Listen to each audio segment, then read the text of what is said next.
Merci de nous rejoindre pour le cinquième webinaire de l'année 2024, donc qui va être dédié du coup à la modification du contrat de travail. Donc, ce webinaire va être co-animé du coup par Clara Gassio, Camille Charousset et moi-même. Clara et Camille, avocates au sein du cabinet Cornille Avocat et moi, du coup, juriste au sein du Cinési.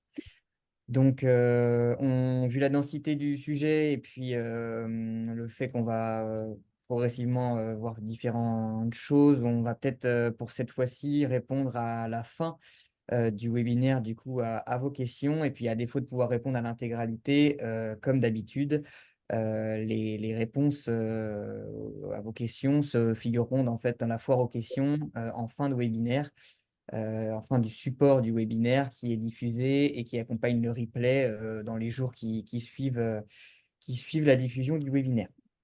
Donc, n'hésitez pas à poser vos questions dans l'onglet questions-réponses et à bien préciser le contexte de votre question pour qu'on sache bien à quoi vous faites référence et à quelle partie du webinaire si jamais c'est très spécifique.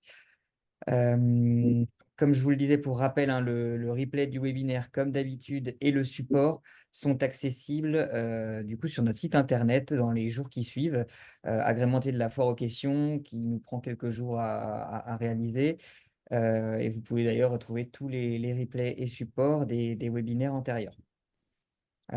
Enfin, pour cette introduction, du coup, le prochain webinaire va avoir lieu le 14 juin 2024 et il sera dédié aux actualités sociales.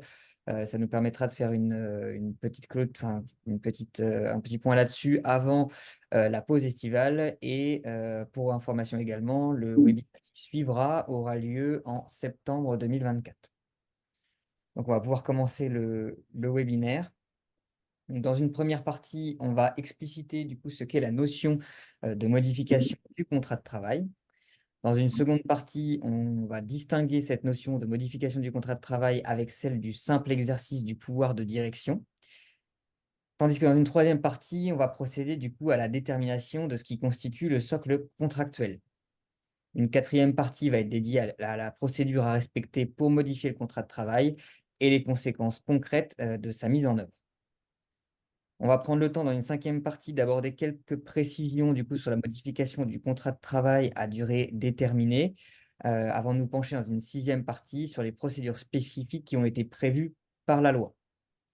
Et enfin, dans une septième partie, on fera un petit cas pratique avec du coup des cas concrets et qui vont porter particulièrement sur la modification de la durée du salarié à temps partiel.